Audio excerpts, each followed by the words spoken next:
तो चलो दोस्तों, आज शुरू करते हैं हम लोग इलेक्ट्रॉन्स, प्रोटॉन्स और न्यूट्रॉन निकालने का तरीका क्या है, आसान तरीका क्या है और पूरे कॉन्सेप्ट सीख के जाओगे। यहाँ पे 100% कंफर्म दे रहा हूँ, वीडियो का अंत तक आप बने रहना। तो आज के बाद कोई इलेक्ट्रॉन, प्रोटॉन्स और न्यूट्रॉन्स किसी एटम में कितने होते हैं, कैसे होता है, कहाँ रहता है, सब पता चल जाएगा आपको। वीडियो का अंत तक देखना।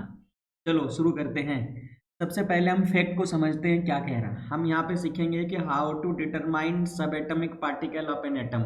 किसी एटॉमिक का सब एटॉमिक पार्टिकल्स कैसे निकाला जाता है, यानी सब एटॉमिक पार्टिकल्स हुए होते हैं इलेक्ट्रॉन्स, प्रोटॉन्स और न्यूट्रॉन्स। ठीक है। हम इस वीडियो में ये सीखेंगे कि जैसे सोडियम हमारे पास एटम है, इसके पास कितने इलेक्ट्रॉन, प्रोटॉन, न्यूट्रॉन्स है। इसके एडवांस में भी मैं आपको सिखाऊंगा कि सोडियम आयन के पास कितने इलेक्ट्रॉन, प्रोटॉन, न्यूट्रॉन्स है। सारे यहाँ पे सीख के चले जाओगे। समझते हैं। चलिए, सबसे पहले हम कोई एक एटम का एग्जांपल ले लेते हैं, फिर डिटरमाइन करेंगे प्रोटॉन, इलेक्ट्रॉन्स और न्यूट्रॉन्स। जैसे मैं एक एग्जांपल के तौर पर ले रहा हूँ यहाँ पे मैग्नीशियम को। चलिए मैग्नीशियम को ले लेता हूँ। ठीक है। इस मैग्नीशियम का सिंबल होता है Mg।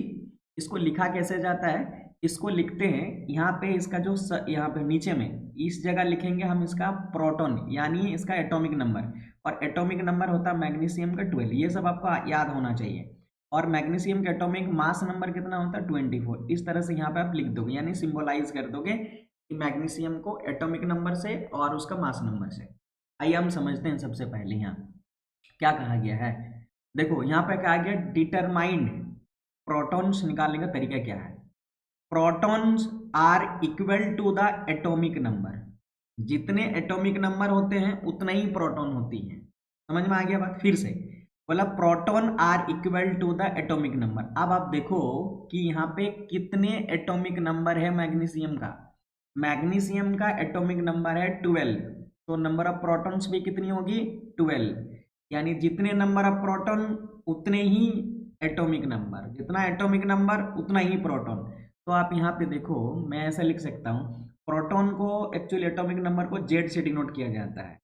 तो जेड इक्वल टू प्रोटॉन, तो जेड कितना दिया गया है यहाँ पे 12, तो इसीलिए प्रोटॉन कितने हो गए 12।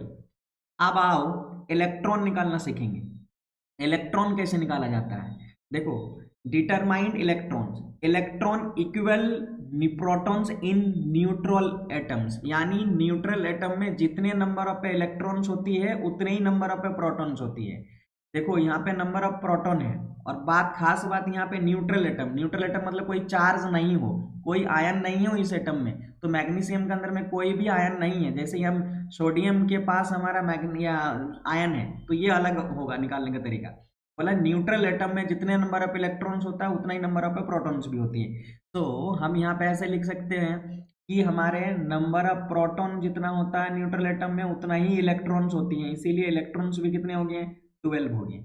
यानी नंबर ऑफ प्रोटॉन भी 12, नंबर ऑफ इलेक्ट्रॉन्स भी 12, जब कोई एटम न्यूट्रल एटम में होगा। अब आती है असली कहानी। असली कहानी यहाँ पे यह है कि डिटरमाइंड न्यूट्रॉन्स। न्यूट्रॉन्स निकालने का तरीका बोला, neutrons are found by subtracting atomic number from mass number. Mass number से एटॉमिक नंबर को आप माइनस कर दो, वही आपके पास क्या हो जाएंगे, आपका नंबर ऑफ न्यूट्रॉन्स हो जाएगा। तो मास नंबर को हम लोग कैसे डिनोट करते हैं, हम लोग जानते हैं कि मास नंबर को ए से डिनोट करते हैं। तो ए इक्वल टू क्या हो रहा है, यहाँ पे हमारा बोला गया कि प्रोटॉन प्लस न्यूट्रॉन्स होती है, ये जान लीजिए। समझ में आ रहा है। तो यहाँ से आप अगर न्यूट्रॉन निकालेंगे, सो न्यूट्रॉन इक्वल टू ये मास नंबर, पी को आप इधर लेके जाओ तो ये proton, that mean neutron equal to A minus P. ये फॉर्मूला आप लगा दो, निकल जाएंगे। फॉर्मूला क्या है, ए मास नंबर है और पी प्रोटॉन है। अब यहाँ पे एग्जाम्पल में जो है उसको क्लियर करता हूँ मैं आपको। जैसे यहाँ पे आपके पास मास नंबर कितना है, 24। तो आपके पास यहाँ 24 रखो, और प्रोटॉन कितना है, जितना एटॉमिक नंबर यानी 12, 12 को यहाँ माइनस करो, तो आपके पास क्या बन जाएंगे 12।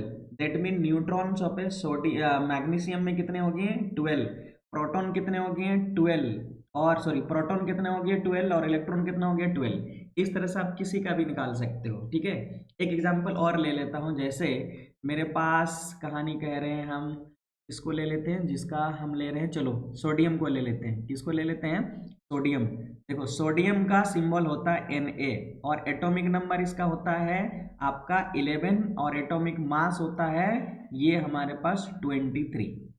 चलो पहले हम प्रोटॉन निकालेंगे, नंबर ऑफ प्रोटॉन बोला, जितना नंबर ऑफ एटॉमिक नंबर होगी विच इज इक्वल टू कितना है यहाँ पे 11 है, तो आपके पास यहाँ प्रोटॉन की संख्या 11 होगी। हमने आपको बताया कि यदि न्यूट्रल एटम है तो proton plus proton equal to electron equal to कितना होगा 11।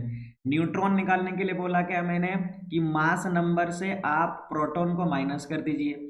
मास नंबर यहाँ पे 23 है और प्रोटॉन की यहाँ पे कितना 11 है, तो इस प्रकार 23 माइनस 11 तो आपके पास बन जाएंगे 12। तो इसका मतलब है इसका न्यूट्रॉन कितना है 12 है दोस्तों, और प्रोटॉन कितना 11 और इलेक्ट्रॉन्स कितना है वो आपके 11। इस तरह से आप निकाल सकते हैं किसी चीज का भी। अब बड़ा सवाल आता है कि हमारा आयन का कैसे निकालेंगे, जैसे हमारा ये आयन है ना, इस आयन का कैसे निकालेंगे। इसके लिए ना सबसे पहले हम उसका इलेक्ट्रॉनिक कन्फिग्रेशन को समझना पड़ेगा। इलेक्ट्रॉनिक कन्फिग्रेशन क्या होता है, मतलब इलेक्ट्रॉन प्रोटॉन्स और न्यूट्रॉन कहाँ रहते हैं। चलो सबसे पहले हम एक इलेक्ट्रॉन का सेल के फॉर्म में इसका स्ट्रक्चर बनाते हैं, तो ये हमारा न्यूक्लियस है, और इस न्यूक्लियस के अंदर में हमारे पास होता है प्रोटॉन्स और होते हैं भाई हमारा न्यूट्रॉन्स। प्रोटॉन्स और न्यूट्रॉन्स यहाँ रहते हैं। और आप ये जानते हैं कि जो इसका बाहर बाहर है ना, बाहर में जो सेल है ना, इस सेल के अंदर में हमारे इलेक्ट्रॉन्स घूमते हैं, इलेक्ट्रॉन्स घूमते हैं, इलेक्ट्रॉन्स घूमते हैं। प्रोटॉन्स और न्यूट्रॉन्स न्यूक्लियस में रहते हैं और इलेक्ट्रॉन्स इसके चारों ओर घूमते रहते हैं न्यूक्लियस के चारों ओर। अब आइए मैं यहाँ पे सोडियम आयन का ही एग्जाम्पल ले रहा हूँ। जैसे मैं यहाँ बोल रहा हूँ कि सोडियम आयन का बना, तो आयन का मतलब क्या है इसको पहले समझो आप, है ना, इसीलिए मैं बोले क्लियर कर देता हूँ आपको, ठीक है। इस आयन का मतलब क्या है, आयन कब होता है, जैसे हम बोले सोडियम के पास कितने इलेक्ट्रॉन्स है, बोलो भाई 11 इलेक्ट्रॉन्स है।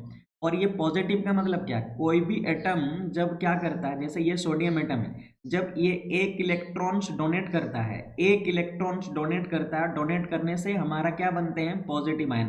दैट मीन ये समझ में आया कि कोई भी इलेक्ट्रॉन जब कोई एटम जब इलेक्ट्रॉन को रिलीज करता है अपने ऑर्बिट से तो वो पॉजिटिव बन जाता है। यदि एक है तो एक पॉजिटिव, दो है तो दो पॉजिटिव। उसी प्रकार कोई एटम अगर जैसे क्लोरीन है, यदि किसी इलेक्ट्रॉन्स को गेन करता है तो वो बन जाता है नेगेटिव, वो बन जाता है नेगेटिव। दैट मीन एक इलेक्ट्रॉन एक्स्ट्रा लिया और सोडियम में एक इलेक्ट्रॉन्स रिलीज हुआ, दैट मीन इलेक्ट्रॉन्स चेंज हुआ, केवल और केवल इलेक्ट्रॉन चेंज हुआ।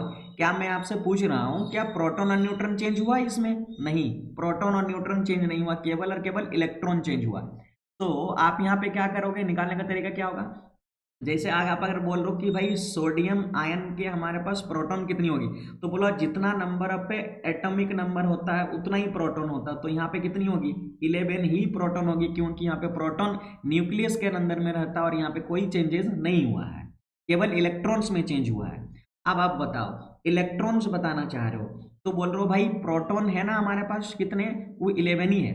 हम लोग यहाँ पढ़ा कि जितने नंबर ऑफ इलेक्ट्रॉन्स उतने ही नंबर ऑफ प्रोटॉन जब गैसियस एटम होगी, सॉरी न्यूट्रल एटम होगी, लेकिन यहाँ पे एक इलेक्ट्रॉन्स रिलीज कर दिया। सोडियम पॉजिटिव का मतलब एक इलेक्ट्रॉन्स को निकाल दिया, पहले इलेक्ट्रॉन्स कितनी थी 11, अब इलेक्ट्रॉन्स कितनी होगी 10, यानी जितना पॉजिटिव चार्ज होगी उतना माइनस कर देना है प्रोटॉन से, वही आपके पास क्या बन जाएंगे इलेक्ट्रॉन्स। तो हम यहाँ पे ऐसे कह सकते हैं इलेक्ट्रॉन निकालने के लिए प्रोटॉन माइनस क्या बोल रहे हो कि जो भी आपके चार्ज होंगे, ठीक है, क्या बोल रहे हो चार्ज, चाहे पॉजिटिव होगा चाहे पॉजिटिव होगा, पॉजिटिव वाले है ना पॉजिटिव चार्ज। लेकिन अगर आप मान लीजिए क्लोरीन हो, अच्छा पहले न्यूट्रल निकाल लेते हैं, न्यूट्रॉन, तो चलो हम यहाँ पे न्यूट्रॉन निकालना सीखते हैं। न्यूट्रॉन इक्वल टू हमको पता है atom mass number minus proton, तो क्या यहाँ पे हमारे पास इस मास नंबर के अंदर में क्या है हमारे इलेक्ट्रॉन्स, नहीं है, क्योंकि हम लोग जानते हैं A equal to P plus N, that mean mass number में प्रोटॉन होता है न्यूट्रॉन होता है, इलेक्ट्रॉन निकल रहा है ना, तो इस पर कोई फर्क नहीं पड़ेगा। तो मास नंबर कितना है 23 है और यहाँ पे प्रोटॉन कितनी है हमारे पास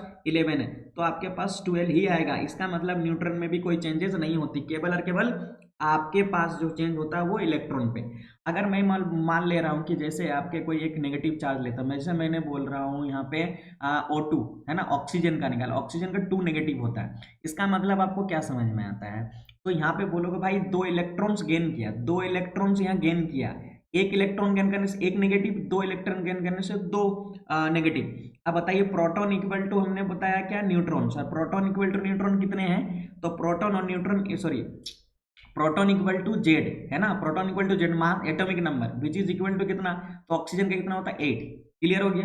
अब आपके इलेक्ट्रॉन्स निकालना चाह रहे हो, तो इलेक्ट्रॉन्स हमने क्या कहा कि यहाँ पे 2 ऐड हो गया, तो 2 ऐड हो जाने का मतलब क्या हो जाएगा, फिर पहले हमारे पास इलेक्ट्रॉन कितना जितना प्रोटॉन है, तो प्रोटॉन कितना था 8 है, तो 8 प्लस हम क्या कर लेंगे 2 ऐड कर देंगे, यानी आपके पास अभी 10 इलेक्ट्रॉन्स हो गए।